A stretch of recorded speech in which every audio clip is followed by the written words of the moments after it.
I'm going to ask them each to stand. Ninataka niwaombe kila mmoja asimame. And so that we will have the full time of hearing the sermon, we will ask them to share just a few minutes. Kabla tujasikia nitaomba wasimame wawe na kitu angalau kidogo cha kutushirikisha. Kidogo. And they will share much more in the days to come. Na siku zinazokuja watatushirikisha mambo mengi zaidi. My first brother ndugu yangu wa kwanza is Brother John Constantine. Yeye anaitwa John Constantine. I wish him to tell you how long he has been following Jesus. Ninataka awaambie ni kwa muda gani amekuwa akimfuata huyu Yesu. And I ask him to tell you what his prayer is for this church for this week. Na nitaomba pia tueleze ni nini lilo ombi lake katika wiki hii. Good morning. Habari ya asubuhi. It's a joy to be with you today. Ni furaha na ni shangwe kuwa pamoja na nyinyi siku ya leo. I want to answer the two questions that my brother asked. Ninataka niyajibu haya maswali mawili ambayo ndugu yangu ameniuliza. So I became a follower of Jesus Christ. Yeye alianza kumfuata huyu Bwana wetu Yesu for the past 60 years. Kwa miaka 60 iliyopita.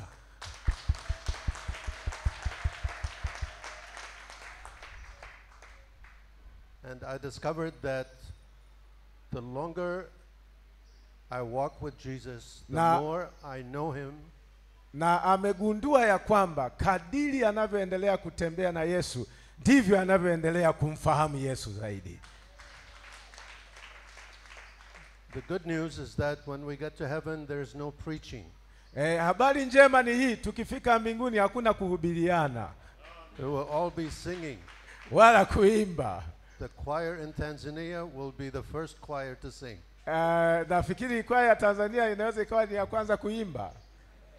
And so I thank the Lord for this opportunity to be with you. Na ninashukuru sana Mungu kunipa fursa hii kuwa pamoja na nyinyi.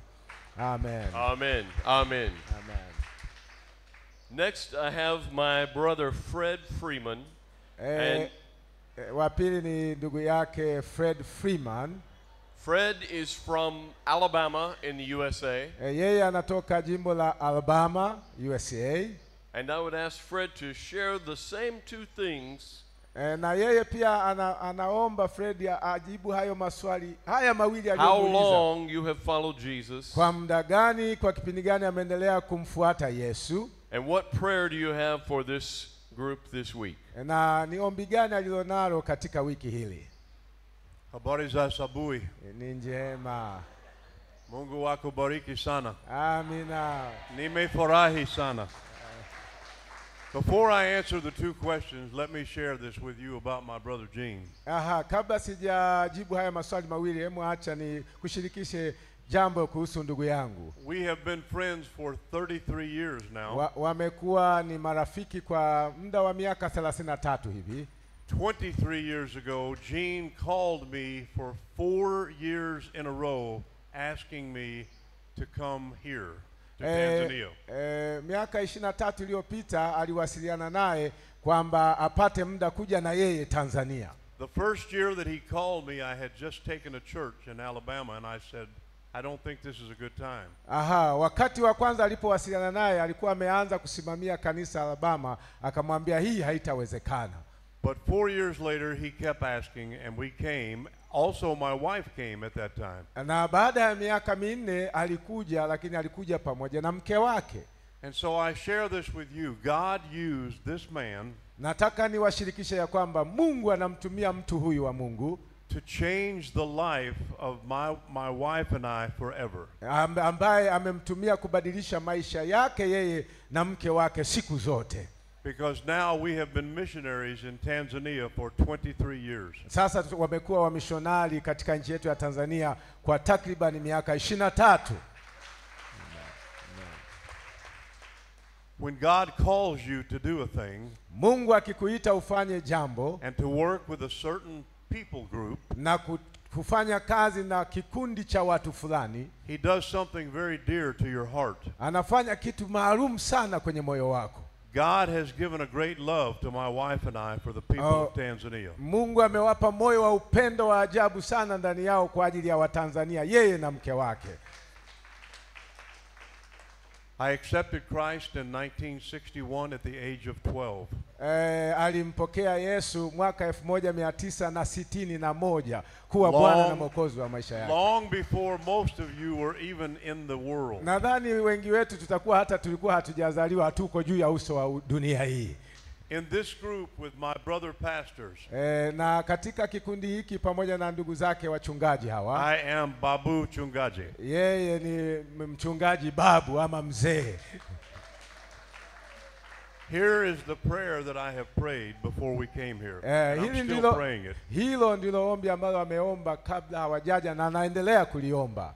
That we will come to realize that no matter how many times we come to church, tuje tufike mahali tutambue haijalishi ni mara ngapi tutakuja kanisani, if we don't worship Jesus Christ every time we come, kama hatumwabudu Yesu Kristo kila tunapokusanyika, we're only making noise. Tunafanya au tunapiga makelele. So let's praise Jesus. Tunatakiwa tumtukuze Yesu. Nawapenda, ninawapenda kama anavyosema yangu zungu. Wait a minute. I had this down. Nawapenda ndugu zangu. Amina. Kweli kabisa. Thank you, Brother Fred. Asante ndugu yangu Freddy. We admire your Swahili. Now, my next brother I wish to introduce is, of all of the men here, I have known him the longest. Wa mwisho ambaye nitakwenda anayefuata ni ndugu yangu ambaye nimemfahamu kwa muda mrefu kuliko hawa wengine wote. When we were 8 years old, we met. Wakiwa na miaka 8 walikutana na ndugu huyu. And God has blessed many times over those years. Na Mungu aliwabariki sana katika miaka hiyo waliokuwa pamoja. Our parents were friends. Wazazi wao walikuwa ni marafiki. Our children are friends. Pia walikuwa kama watoto walikuwa marafiki pia. But the thing I want you to know most about my friend David Keys, lakini kitu ambacho ninataka ufahamu kuhusu rafiki yangu huyu David, is that he has a heart for God. Yeye ana moyo wa kumpenda Mungu. I can think of no higher praise for any man. No higher praise. It is the top praise. Yani yeye ni namna ambavyo anampenda Mungu kwa viwango vya juu sana. To have a heart for God. Kwa jinsi anavyompenda Mungu. So my brother David, ndugu yangu David, will you please answer the two questions? Tafadhali mjibu pia haya maswali mawili. We have been friends so long, I'm not sure what the first two questions were. Anasema wamekutana muda mrefu sana. I have, first of all, enjoyed worshiping with you here today. Kwanza aseme anasikia vizuri kuabudu pamoja na sisi hapa siku ya leo. My father was a worship pastor. Baba yake alikuwa ni mchungaji aliyeongoza kuabudu. And I remember him telling us there was one word that was the same in every language. Anasema baba yake anakumbuka alimwambia kuna neno moja ambalo linafanana katika lugha zote. So while I may not have understood every word you sang today, na yale neno ambalo nimelisikia mnalolisema mnalolijua, I could share with you the word hallelujah. Nitashirikiana nyinyi ni neno hallelujah. Hallelujah. Hallelujah. There we go. I have known Jesus since I was 6 years old. Alifahamu habari za Yesu tangu akiwa na umri wa miaka 6. So that is 55 years now. Kwa hiyo ukipiga hesabu ni miaka 55 sasa. And the prayer I have for this week is the same I have for myself every day. Na maombi nilionayo kwa wiki inayokuja ndani ya moyo wangu ni ombi ambalo ninakuwa nalo siku zote hata kwa ajili yangu. that we will love Jesus more tomorrow than we do today, tuendelee kumpenda Yesu zaidi kesho kuliko tulivyompenda jana, and that we will be more like Jesus tomorrow than we are today. Na tuendelee kumfanana zaidi Yesu kesho kuliko tulivyomfanana Yesu jana. So please pray that with me this week. Tuombe pamoja na mimi na wewe katika wiki hili linalokuja. Amen. Amen. Amen. So, our sermon, our preacher for today Sasa mhubiri wetu kwa siku ya leo is my dear friend Jeff Gillum. yeye ni rafiki yake anaitwa Jeff. And Jeff, I have known for 40 years. Wamefahamiana naye kwa takriban miaka 40. And Jeff and I have walked many, many miles together. Na wametembea umbali mrefu wao pamoja na yeye Jeff. We both enjoy going out into God's nature and seeing the wonderful things God has made. Wamekuwa wakitembea pamoja kwenda kuangalia uzuri na uumbaji wa Mungu maeneo mbalimbali. But the older we get, the shorter the walks. The older we are, the shorter our walk. Wanasema kadiri wanavyoendelea kuwa wazee ndivyo wanaendelea kuwa wafupi. So, sasa let me introduce to you my good friend, acha niwatambulishe kwenu rafiki yangu Pastor Jeff. Mchungaji Jeff.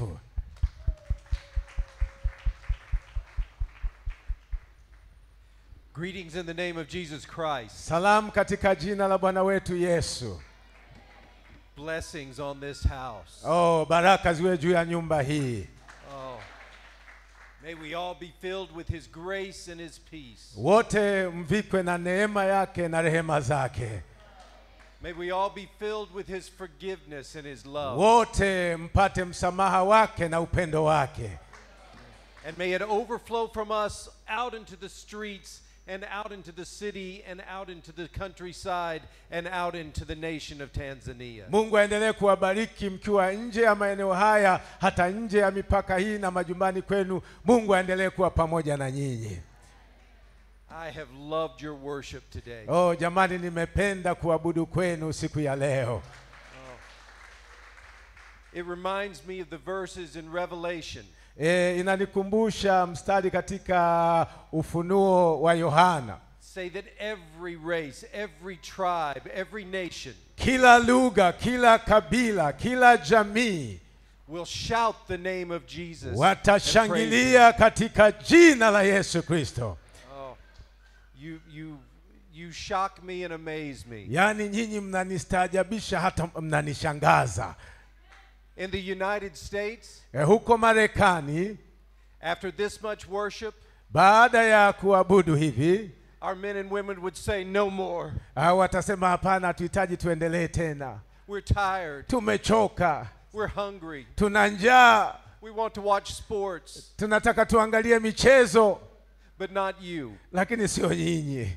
And I am amazed by your devotion to Christ. Na mimi ninashangazwa na namna mnavyomwabudu Mungu. Thank you for sharing that with me. Asante kwa kunishirikisha hilo kwenu pia. You both bless us and shame us. Mmetubariki alafu mmetuaibisha pia. We've come here to teach you. Tumekuja sisi tuwafundishe. But it is you who teach us. Lakini nyinyi ndio mnaotufundisha. Did you know that you have a superpower? Hivi unatambua ya kwamba wewe una nguvu zisizo za kawaida? Can we talk about that today? Je, tunaweza kuzungumza hilo siku hii ya leo? God has granted each one of you here a superpower. Mungu ameumba ndani ya kila mmoja wetu nguvu isiyokuwa ya kawaida. Just like in the movies.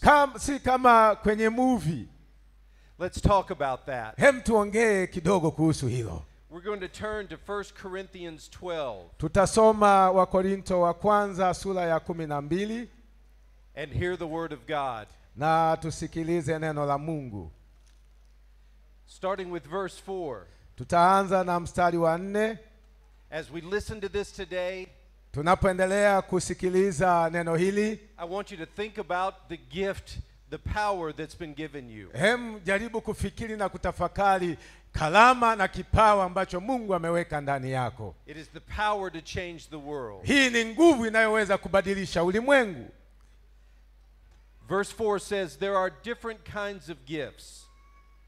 Mstari wa 4 wa Korinto wa kwanza sura ya 12, But the same Spirit distributes them. basi pana tofauti za kalama, bali Roho ni yeye yule. We're going to do some biblical math. Tunakwenda kufanya hesabu ya kibibilia. How many Holy Spirits are there? Hivi hapo wako Roho wa Mtakatifu wangapi hapo? Kwenye huo mstari wa 4 kuna Roho Mtakatifu wangapi? One. Yuko mmoja. There is one Holy Spirit. Yuko Roho mmoja, Roho Mtakatifu. One Holy Spirit dwelling within each of us. Huyu Roho Mtakatifu pekee ndiye anayekaa ndani yetu. Who has surrendered his life to Christ. Yeye kwa yeyote ambaye ametoa maisha yake kwa Yesu. This same Holy Spirit has given gifts. Huyu Roho Mtakatifu ndiye anayetupa karama. And he distributes them Na among us. anatugawia sisi sote. Every single one of us. Kila mmoja wetu. There are different kinds of gifts. Verse 5. Mstari ule wa 5, tena pana tofauti za huduma. We're going to see that everyone here has a different gift. Tunaona pia kila mmoja wetu hapa ana huduma tofauti Given to them personally by the Holy Spirit. ambaye mtu hupewa na Roho Mtakatifu. But the Lakini, same Lord. Biblia inasema huo mstari wa 5, tena pana tofauti za huduma na Bwana ni yeye yule. How many lords are there? Je, wako mabwana wangapi hapo? One. Mmoja. The most important number in the Bible is one. Namba ya muhimu sana katika Biblia ni namba 1. We have one Spirit giving the gifts. Tuna Roho mmoja anayetoa karama. And though we have many acts of service, Lakini hata kama tuna huduma mbalimbali, there is one Lord Jesus yuko Bwana mmoja Yesu Kristo. guiding that service. Yeye anaendelea kuziongoza hizo huduma. There are different kinds of working. Verse 6. Ule mstari wa 6, Biblia inasema kisha pana tofauti za kutenda kazi. We all have different ways of expressing these gifts. Na kila mmoja wetu ana namna tofauti ya namna kipawa ama kalama yake inavyotenda kazi. But in all of them Lakini katika everyone, utendaji ule kwa kila mmoja wetu is the same God at work. ni Mungu yule yule akiwa kazini. One God, Mungu mmoja, one Lord Jesus Christ, Bwana mmoja Yesu Kristo, one Holy Spirit. na Roho Mtakatifu moving among mmoja. us. We go on to say in verse 7, now to each one, Tunaendelea mstari wa 7, lakini kila mmoja the manifestation of the Spirit hupewa ufunuo wa Roho, is given for the common good. kwa kufaidiana. How many churches do we have? Tuna makanisa mangapi? We have one family of Jesus Christ. Tunayo familia moja ya Bwana wetu Yesu Kristo. Whether in Tanzania Kama ni Tanzania, or the United States, hata kama ni Marekani, whether white or black, awe mweusi awe mweupe, whether old or young, pengine ni kijana ama mzee, we have one family of God, the church. tunayo familia moja ya kanisa la Mungu. The gift you were given, Hizi kalama ambazo umepewa, the superpower given to you by the Spirit, hii nguvu ya tofauti uliyopewa na Roho Mtakatifu, is given for the good of the family, tumepewa ili tufaidiane katika familia ya Mungu. to serve the family of God. Tuihudumie familia na nyumba ya Mungu. It is not for you personally. Sio kwa ajili yako peke yako, It's not for personal gain, sio kwa kujipatia faida binafsi, but to serve this, your family. ili kulihudumia kanisa hii, familia na nyumba yako ya Kristo Yesu. We are bound by blood, are we not? Sisi tumenunuliwa na damu ya thamani ya Yesu. In the United States we have a saying, Huko Marekani wana usemi, blood is thicker than water. Maji ni mazito kuliko maji. It means we are Damu ni nzito kuliko maji. It means we are bound by blood. Ni kwamba tumefungamanishwa na damu. And there is no blood thicker than the blood of Jesus Na hakuna Christ. damu yenye nguvu kama damu ya Bwana wetu Yesu Kristo. It flows in us, it binds us and Hii unites us. damu inaendelea kububujika ndani yetu na inatufungamanisha sisi sote. But there are different gifts. Lakini kuna karama tofauti. Here are some examples. Kuna mfano hapa. Verse 8. Mstari ule wa 8. To one there is given through the Spirit a message of wisdom. Maana mtu mmoja kwa Roho hupewa neno la hekima.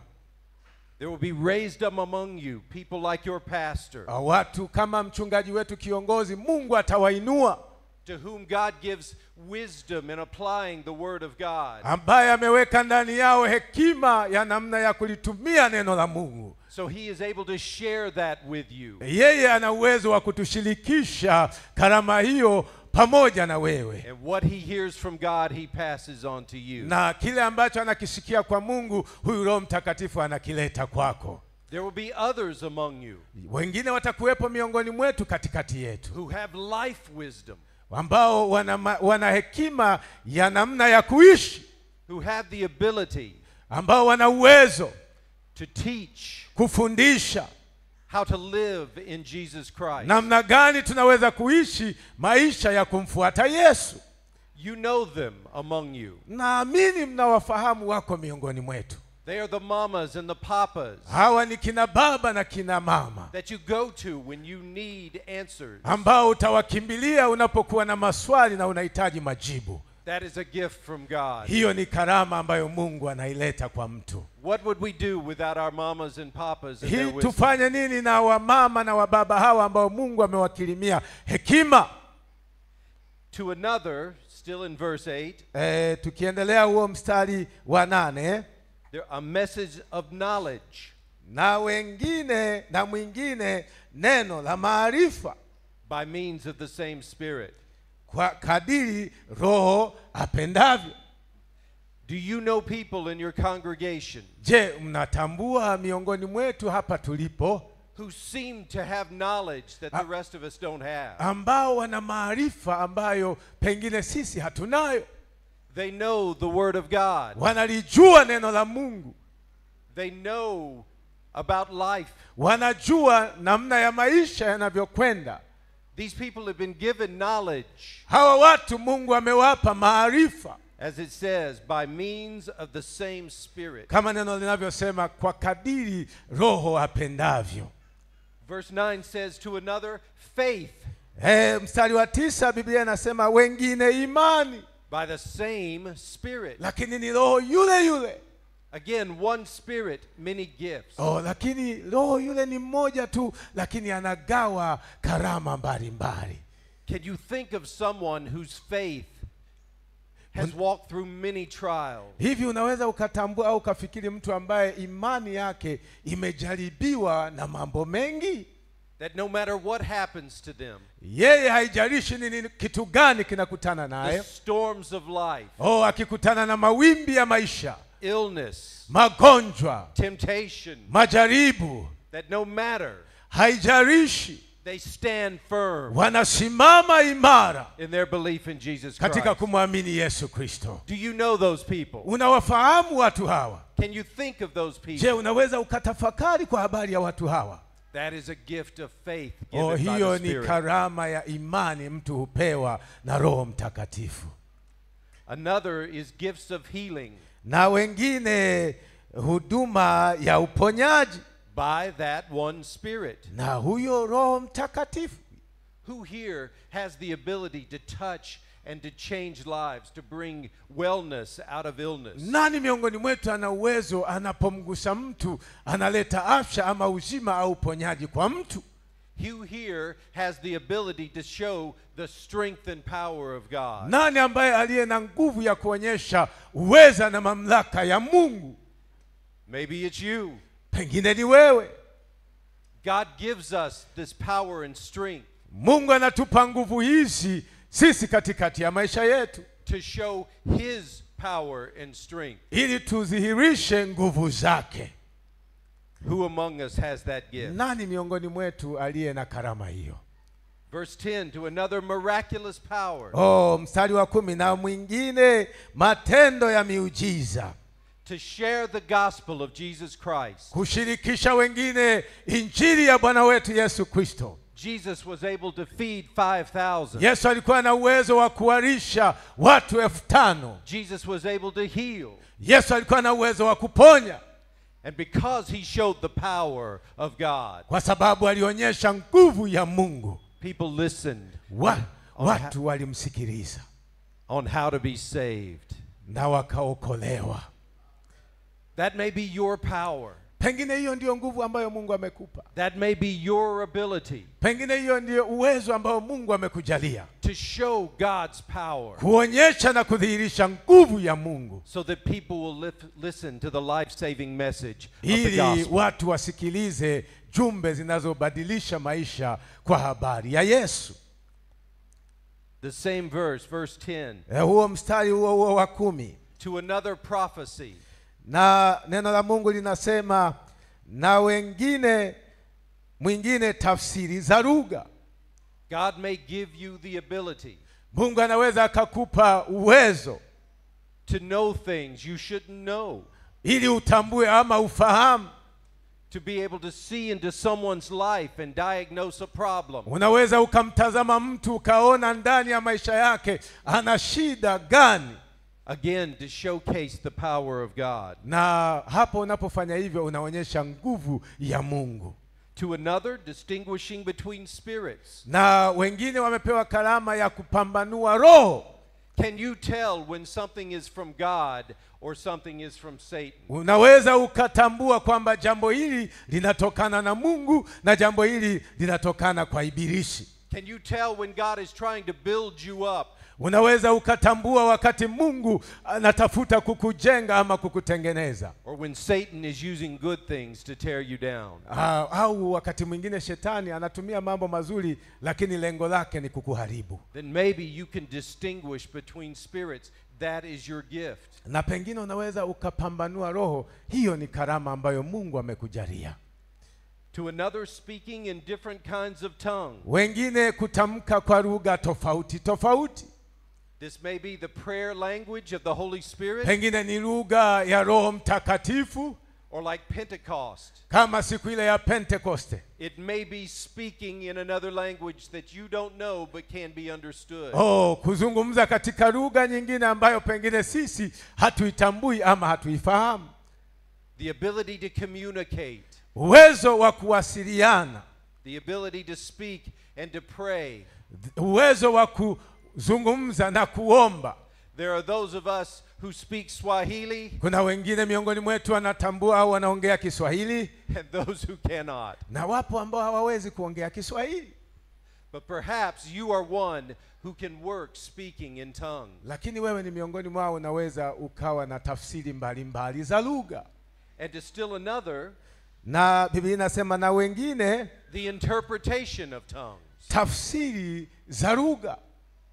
You may be able to understand what is being spoken. Unakuwa na uwezo wa kutambua ni nini kinachoongelewa. The Bible calls for a speaker and for an interpreter. Biblia inamuita mtu ambaye atatamka lakini yuko ambaye atafasiri. Much like me and my brother here. Kama ndugu yangu hapa naongea na yeye anatafsiri. All these, verse 11, are the work of one and the same Spirit. Mstari wa 11, yeye yule akimgawia kila mtu peke yake kama apendavyo yeye. And he distributes them to each one. Na yeye anatugawia kila mmoja wetu just as he determines. Kama apendavyo yeye. You all, without exception, if you are a believer in Jesus Christ, bila upendeleo, kama wewe ni muamini wa Yesu Kristo, you have a gift, a superpower. Wewe unayo hiyo karama ya Roho Mtakatifu, ni zawadi kwako. There is no one here who is a believer. Hakuna miongoni mwetu ambaye ni muamini who does not have a spiritual gift. Ambaye hana karama za roho. to use for this body of Christ. ili zitumike kwa ajili ya mwili huu wa Kristo. What happens when one of our body parts does not work? Hivi kinatokea nini ikiwa sehemu mojawapo ya mwili wetu haufanyi kazi? We call it hurt or disabled. Tunakuwa hatuwezi. The body cannot function Mwili hauwezi ukafanya kazi inavyopasa. to its full power. Kwa kadiri ambavyo mwili unatenda kazi hauwezi kufanya hivyo. This body cannot function Huu mwili hauwezi ukafanya kazi to its full power katika nguvu zake zote unless each and every one of us kama miongoni mwetu is using his power, anatumia nguvu na uwezo ambao Mungu ameweka ndani yake, his or her spiritual gift. ambayo ni karama ameweka ama huduma ndani yake. Here's how it unites us. Hicho ndicho kinachotuungamanisha sisi. Verse 12. Mstari wa 12. Just as a body, Maana kama vile mwili though one, ni mmoja, has many parts, nao una viungo vingi, but all its many parts na viungo vyote vya mwili ule form one body. navyo ni vingi, ni mwili mmoja.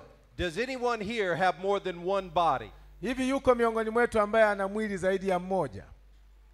We all have one. Wote tuna mwili mmoja, si sawa sawa? This church Kanisa hili is one body. ni mwili mmoja. So it is with Christ. Ndivyo ilivyo na Bwana wetu Yesu Kristo. But we have many parts. Lakini tuna viungo vingi. You have a heart that beats. Una moyo ambao unafanya kazi.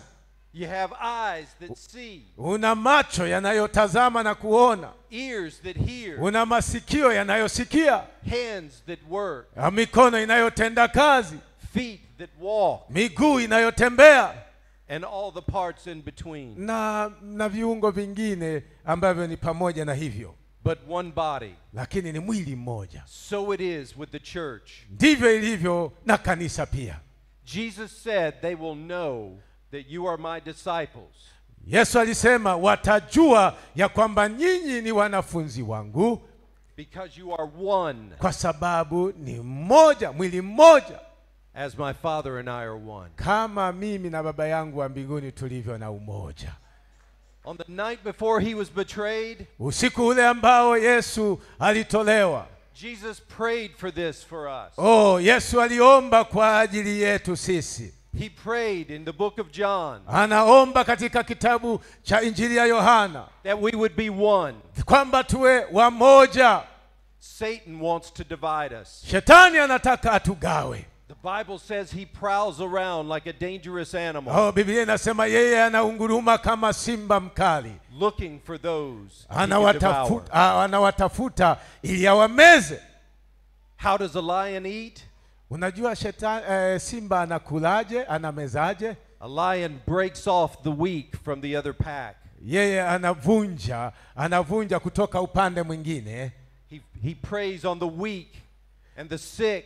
Anaenda anawavamia walio dhaifu ambao hawana nguvu, wasiojiweza, anawavamia. Those that are easily separated from the herd. Wale ambao mioyo yao imekata tamaa. Satan does exactly the same thing. Unajua shetani anafanya vivyo hivyo. And we must be one. Sisi tunapaswa tuwe na nia moja. So that no one is taken down by Satan. Ili asiwepo miongoni mwetu atakayechukuliwa na shetani. We are one body, verse 13, for we were all baptized. Sisi ni mwili mmoja, mstari ule wa 13. By one Spirit. Kwa maana katika roho moja sisi sote tulibatizwa. As to form one body. Ili tuwe mwili mmoja.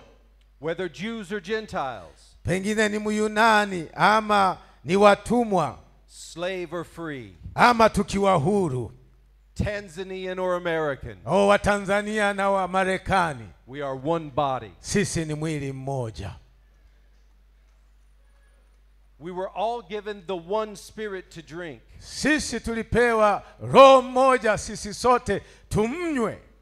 Let me ask you. Hebu niwaulize. How much Spirit can you drink? Hivi unaweza ukanywa roho wangapi? How much Spirit fills you right now. Hivi ni roho ngapi zinakujaza ndani yako sasa? When I was on the airplane, I was constantly drinking water Wakati akiwa kwenye ndege alikuwa anakunywa maji mara kwa mara to stay hydrated, ili awe na maji katika mwili wake, because water is life. kwa sababu maji ni uhai. The Spirit is life. Roho Mtakatifu ni uzima. As Christians, we are called to be overflowing with the Spirit of God. Sisi kama Wakristo tunatakiwa tujazwe na kumiminika na Roho Mtakatifu wa Bwana. The Bible says not to quench the Roho Holy Spirit. Mtakatifu neno linasema tusimzimishe Roho Mtakatifu. We keep the water tap turned wide open. Tunaacha hili bomba la Roho Mtakatifu liendelee kuleta maji ya Roho Mtakatifu. If not, we go dry. Tusipofanya hivyo tunakuwa wakavu. And when we go dry, Na tunapokuwa wakavu, our spiritual gifts go dry. hata zile karama zetu za rohoni nazo zinakauka. And the body suffers. Na mwili unaanza kuwa na matatizo. Verse 14, even so, Na mstari ule wa 14, the body is not made up of one part, kwa maana mwili si kiungo kimoja, but many. bali ni vingi. One of you is the hands of Jesus Christ. Miongoni mwetu anaweza akawa ni mkono kwa ajili ya Yesu. You are his hands Wewe ni mkono kwa ajili yake until he returns in glory. mpaka atakaporejea katika utukufu wake. Just as he was a carpenter who built, Kama vile alivyokuwa ni fundi seremala aliyejenga, you have the ability to build, wewe una uwezo pia wa kujenga. the ability to serve, Una uwezo wa kutoa huduma. the ability to make and create with your hands. Una uwezo wa kuumba na kutengeneza kwa mikono yako pia. Your beautiful singers who we heard today, Tumesikia nyimbo zenu za kupendeza siku hii ya leo. these are the voice of the angels of God. Hizi ni sauti za malaika wa Bwana.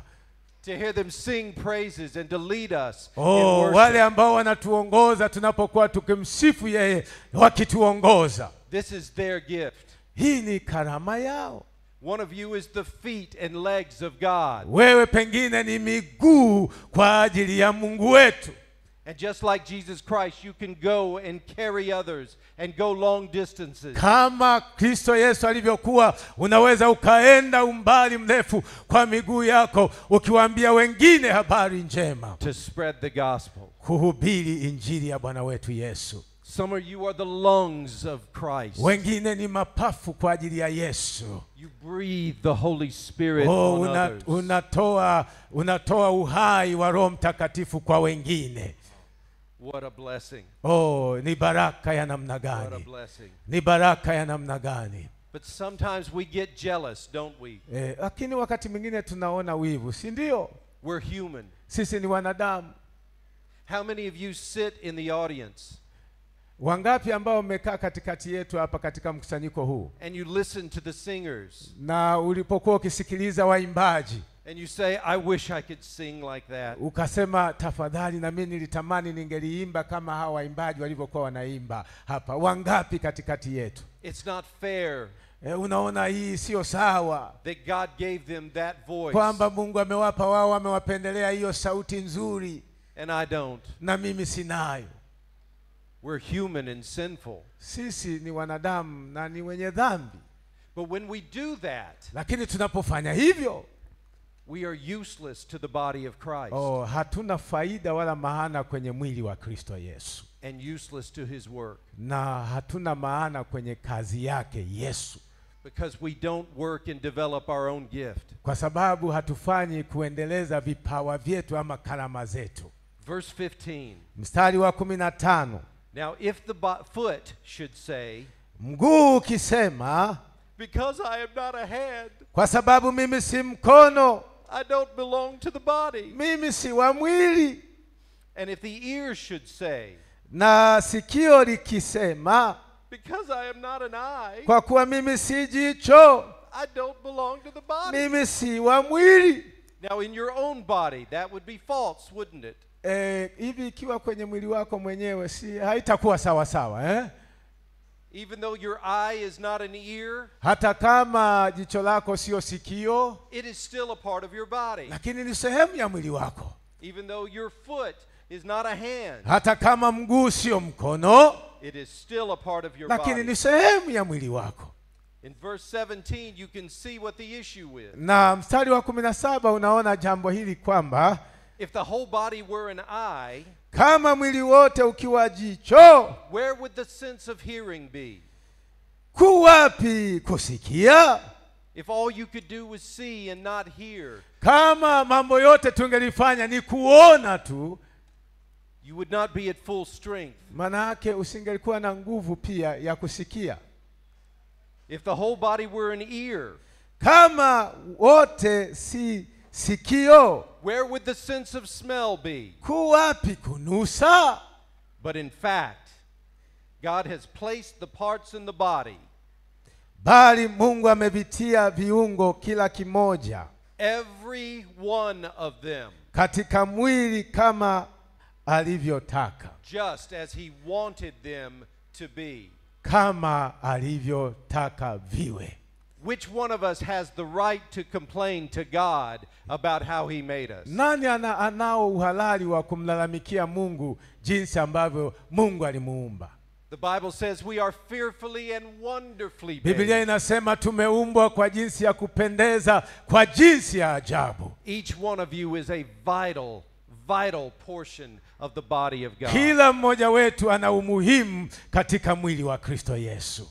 Verse 20 says this, Mstari wa 20 unasema, as it is, there are many parts. lakini sasa viungo ni vingi.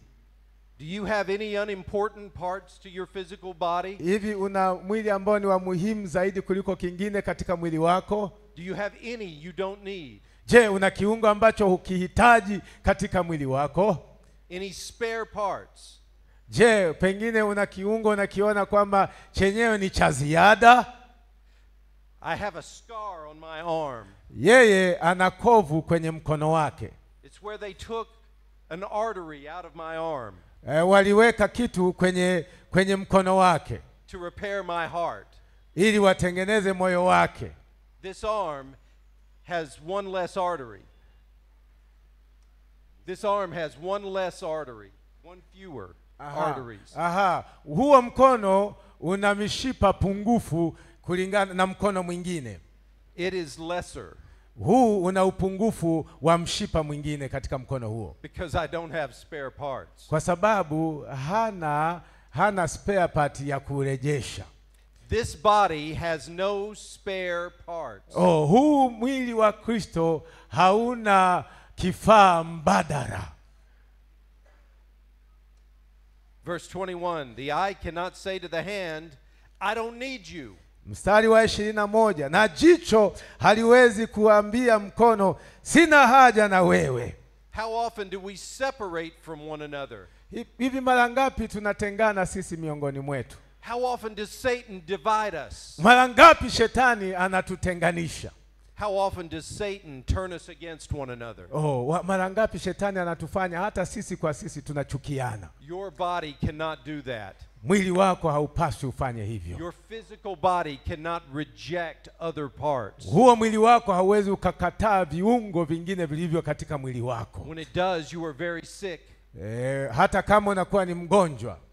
It is the same in the body of Jesus Ni Christ. kadhalika ndivyo hivyo katika mwili wa Kristo Yesu. When Satan tries to divide us, Shetani anapojaribu kututenga, when Satan turns us against one another, shetani anapotufanya tuchukiane sisi kwa sisi, the whole body suffers. mwili wote ama kanisa lote linaugua.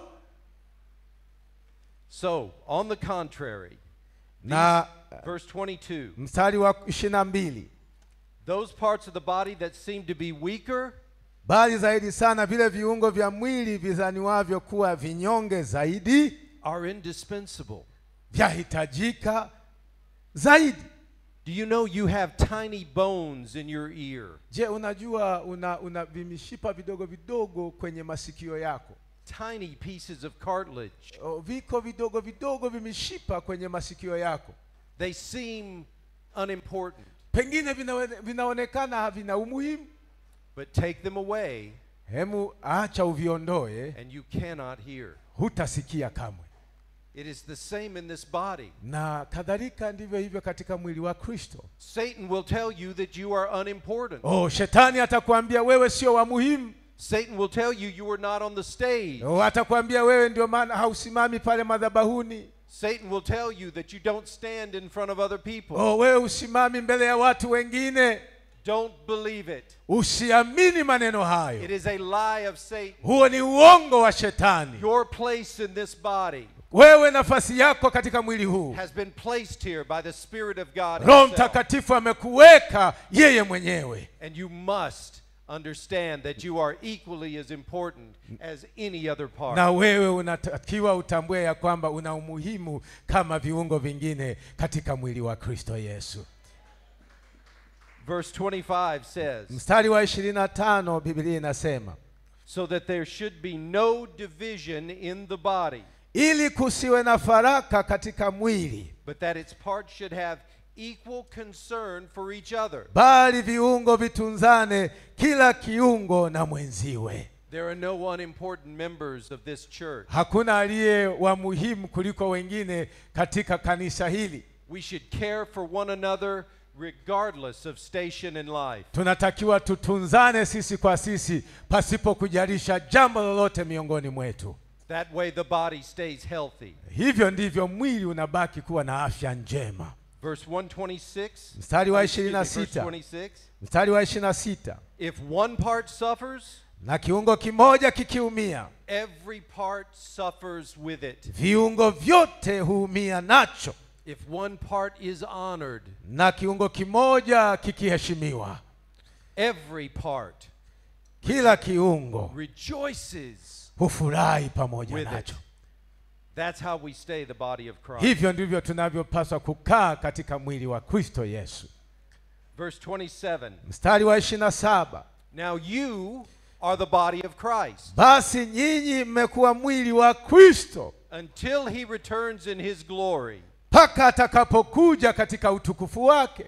We are his physical body on the earth. Sisi ni mwili wake katika huu ulimwengu tunaoishi hivi leo. That is your identity. Huu ndio utambulisho wako. One day Jesus will return in all his glory. Yesu siku moja atarudi katika utukufu wake. Every knee shall bow. Kila goti litapigwa. Every tongue confess. Kila ulimi utakiri that he is Lord of all. kwamba yeye ni Bwana wa mabwana. Hallelujah. Hallelujah.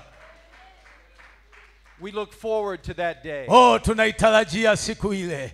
But until that day, lakini kabla haijaja siku ile, we are his body. Sisi ni mwili wake on this earth. Katika ulimwengu huu.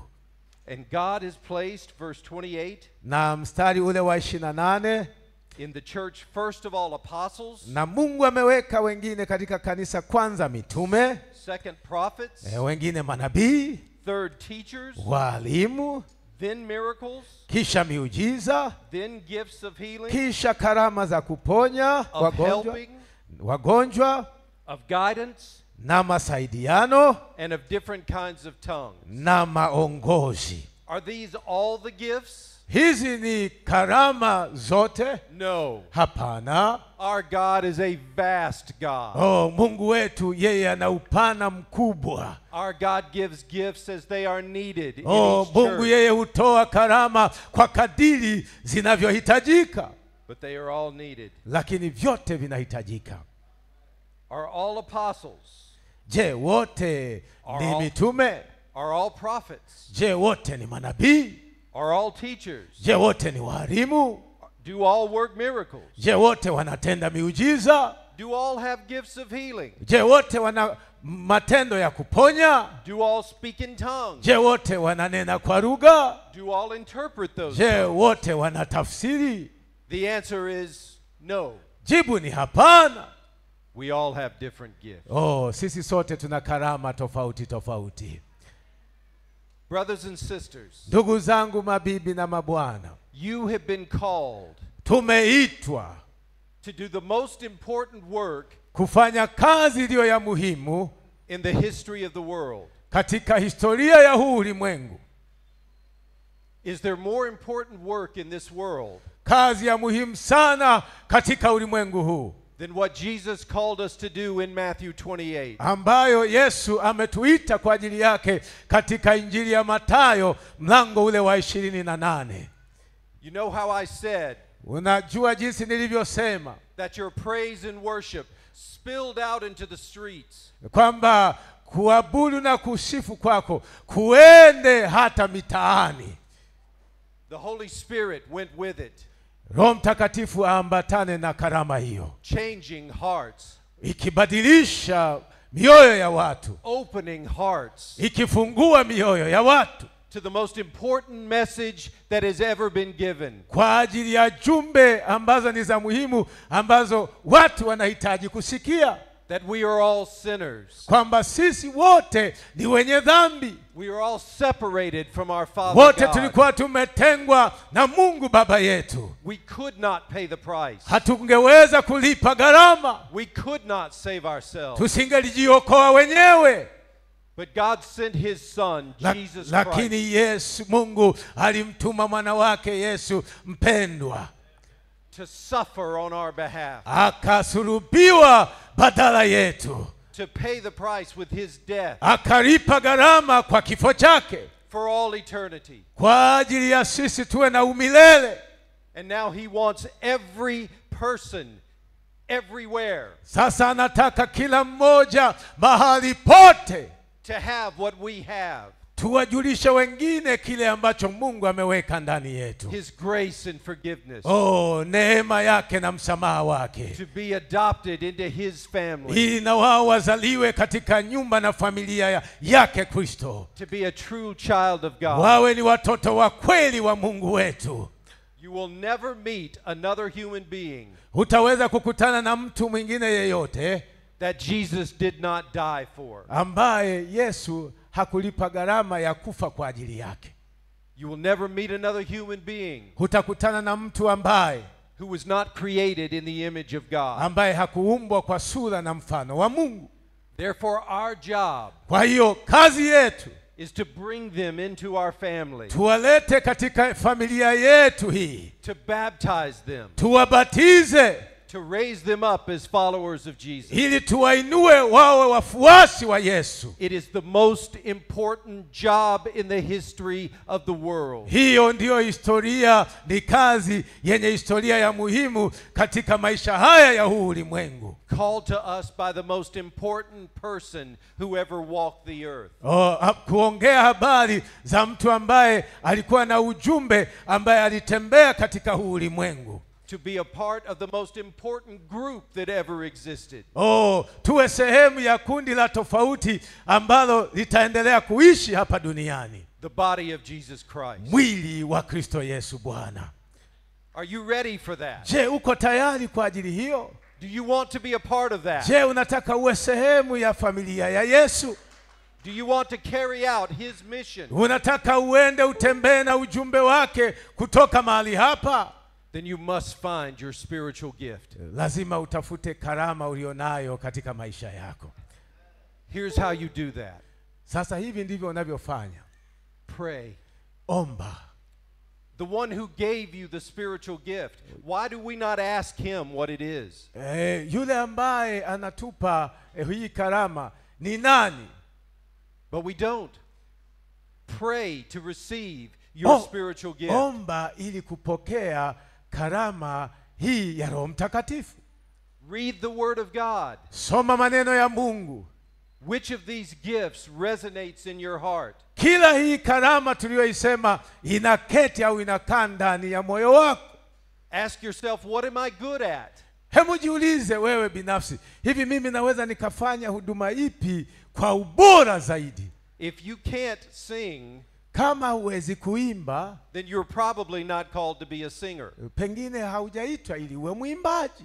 If you can't hammer two boards together, if you can't put two boards together, Kama hauwezi ukaungamanisha vitu kwa pamoja, then you are probably not called to build for him. pengine hujaitwa ili ufanye kama kiungamanishi kwa ajili yake. But what are you good at? Wewe unafanya nini jambo kwa uzuri zaidi? That gives a hint Hicho inachupa kufikiri of of what you've been called to do. kile ambacho Mungu amekuitia ukifanye.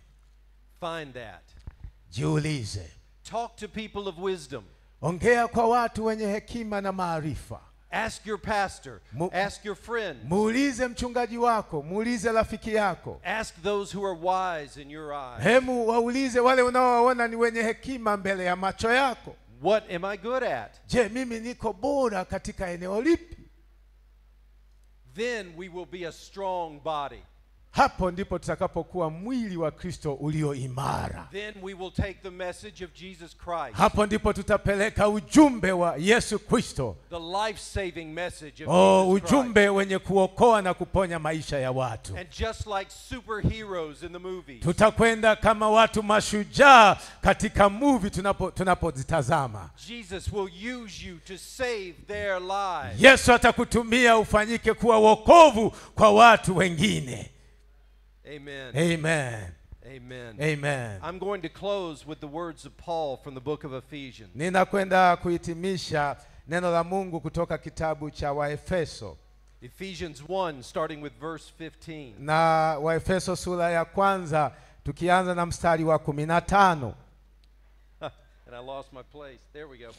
For this reason, Kwa sababu hiyo, ever since I heard about your faith in the Lord Jesus, mimi nami tangu nilipopata habari ya imani yenu katika Bwana wetu Yesu and your love for all God's people, na pendo lenu kwa watakatifu wote, because we are called to love our neighbor as we love kwa ourselves. sababu tumeitwa tuwapende jirani zetu. Verse 16, Paul says, I have not stopped giving thanks for you. Mstari wa 16 Biblia inasema siachi kutoa shukrani kwa ajili yenu, Remembering you in my prayers. nikumbuke mimi katika maombi yenu. Wouldn't you love to hear those words from Jesus himself? Je, si ungelipenda kusikia maneno haya kutoka kwenye kinywa cha Yesu mwenyewe? To hear, well done, good and faithful servant. Bora wewe mtumishi uliye mwema. To say, ever since I heard about your faith and your love, Tangu niliposikia kwa habari ya imani na upendo wako, I have been praying for you. nimeendelea kuomba kwa ajili yako. Verse 17. Mstari here's ule what wa he asks. 17 This is what he asks. anazungumza, I keep asking that the God of our Lord Jesus Christ, Mungu wa Bwana wetu Yesu Kristo, the glorious Father, Baba wa utukufu, may give you the Spirit, awape nyinyi roho ya hekima. one God, one Jesus Christ, one Spirit, Mungu mmoja, Yesu mmoja, roho mmoja. may give you the spirit of wisdom and revelation, Awape nyinyi roho ya hekima na ya ufunuo so that you may know him better. katika kumjua yeye. I pray that the eyes of your heart, Ninaomba macho ya mioyo yenu in order that may be enlightened, yatiwe nuru, in order that you may know the hope ili mjue tumaini la mwili wake to which he has called you. lilivyo. We are here for such a short time. Tuko mahali hapa kwa muda mfupi. Our hope is an eternity in perfection. Tumaini letu ni kwenda kuishi uzima wa milele na milele. With a perfect and loving Father in heaven. Tukiwa pamoja na Mungu wetu aliye mkamilifu, aliye mtakatifu. I want you to know that Ninataka mtambue hilo and hold it close to your heart. na uendelee kuambatana na kushikamana nalo katika moyo wako. He says, I want you to know the riches of his glorious inheritance. Nataka mtambue utajiri wa utukufu wake. Do you know that you are a co-heir of Jesus Christ? Je, wewe unatambua ya kwamba ni mrithi pamoja na Kristo Yesu? That when you were adopted into God's family, Kwamba wewe umezaliwa katika familia ya Mungu. you became a co-heir Wewe umekuwa ni mrithi with Jesus. pamoja na Yesu. In other words, everything that comes from God Maana nyingine ni kwamba kila jambo ambalo linatoka kwa Mungu comes to us. linakuja kwa ajili yetu. Is that not something to be happy about? Je, hilo sio jambo la kufurahia watoto wa Mungu? Should that not bring a smile to your Je, face? hilo jambo lisilete changamko hata katika sura yako? Should that not bring joy to your heart? Lisilete furaha katika moyo wako?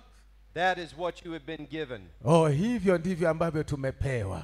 Verse 19, the last thing he wants. Mstari ule wa 19, jambo nalohitaji kufahamu. And his incomparably great power. Na ubora wa ukuu wa uweza wake. Sometimes we feel weak. Wakati mwingine tunajiona sisi ni dhaifu. Sometimes we feel we can't do anything. Wakati mwingine tunajiona hatuwezi kufanya jambo lolote. And under your own power, sio kwa nguvu zako mwenyewe, you can't. kwa nguvu zako mwenyewe huwezi. But lakini he has given you his incomparably great power. Yeye amekufa nguvu yake iliyokuu For us to believe. Ili tuendelee kuamini. That power is the same mighty strength. Hiyo nguvu ni nguvu ambayo Mungu amenipa, nguvu yangu. That he exerted when he raised Christ from the dead. Ambayo ilimfufua Kristo Yesu kutoka kwa wafu. And seated him at the right hand. Naye ameketi mkono wa kuume wa Mungu Baba yetu. Heavenly realm. Katika utukufu wake. That is the power. Hiyo ndiyo nguvu. Far above all rule and authority, power, dominion. Zaidi ya mamlaka na kila nguvu na utawala. And every name that is spoken. Na kila jina litakalotamkwa. Not only in the present age. Si katika ulimwengu huu tulionao sasa. And listen to this, but also in the one to come. He has that power and it's yours. Na yeye ana hiyo nguvu na hiyo nguvu ni yako pia. Verse 22, listen closely. Mstari wa 22. And God placed all things under his feet. Akavitia vitu vyote chini ya miguu yake. And appointed Jesus to be head over everything. Akamuweka awe kichwa juu ya vitu vyote kwa ajili ya kanisa. Listen to these three words. Msikiliza maneno haya. Here's why God did that. Kwa nini Mungu alifanya hivi? For the church. Alifanya haya kwa ajili ya kanisa. For his church. Kwa ajili ya kanisa. For his body. Kwa ajili ya mwili wake. For you. Kwa ajili yako. For me. Kwa ajili yangu. For all those out there. Kwa wote walio hata nje ya mahali hapa. Who will become part of his family. Ambao watakuwa sehemu katika familia yake. Because. Kwa sababu. Of his great love for us. Ya upendo mkuu kwa ajili yetu. Verse 23, he describes the church. Mstari wa 23 anasema kwa ajili ya kanisa. Which is his body. Ndilo mwili wake. The fullness. Ukamilifu wake. Remember, filled to overflowing with his spirit, his power, his love. Kumbuka mara zote kujawa na nguvu yake katikati ya maisha yako. With him as the head, leading us on. Yeye akiwa ni kichwa akituongoza. And we are the fullness of him. Katika utimilifu wake. Who fills everything. Yeye anayetujaza kila tunachohitaji. In every way. Katika njia yoyote. That is your mission. Hiyo ndiwe iwe huduma yako ama mtazamo wako. That is your power. Hiyo ndiyo nguvu yako. That is your gift. Hiyo ndiyo karama yako. But it will not work. Haitafanya kazi if we sit kama tutakaa and let it go to waste. Na isitumike ikawa kama imeharibika ama imepotea. Can we do that together? Je, tunaweza kufanya hivyo kwa pamoja? Tanzanian and American? Wa Marekani na wa Tanzania? Will you agree to this? Je, tunaweza kukubaliana? Find your gift. Tafuta karama yako. Put it to work. Ifanye itende kazi. Save the world. Tuokoe ulimwengu. That's what superheroes do. Hivyo ndio washindi wenye uweza wanafanya. Let's pray together. Acha tuombe kwa pamoja. Oh, our Father God. Oh, Mungu Baba yetu. Maker of all things. Wewe muumbaji wa vitu vyote. Creator of all things. Oh, wewe uliyeumba vitu vyote. Who formed the universe. Wewe uliyeumba ulimwengu. and makes the cells in our bodies. na ukatengeneza hata miili yetu. The God of big and small. Wewe Mungu wa wakubwa na walio wadogo. The God who is all in all. Wewe ni Mungu yote katika yote. Our Father God, we ask you. Oh Baba yetu, tunakuomba. Bless us and use us. Utubariki na ututumie. Give us your heart. Utupe moyo wako. Give us your gifts. Utupe karama zako. Fill us to overflowing. Utujaze na karama zako. So that we might be a worthy body for you. Ili tuwe viungo vyenye thamani kwa ajili ya mwili wako. In the name of Jesus Katika Christ our Lord. jina la Yesu Bwana wetu. And all God's people Na watu wote wa Mungu said amen. tuseme amina. Blessings on this church. Oh, Thank you. Mungu awabariki.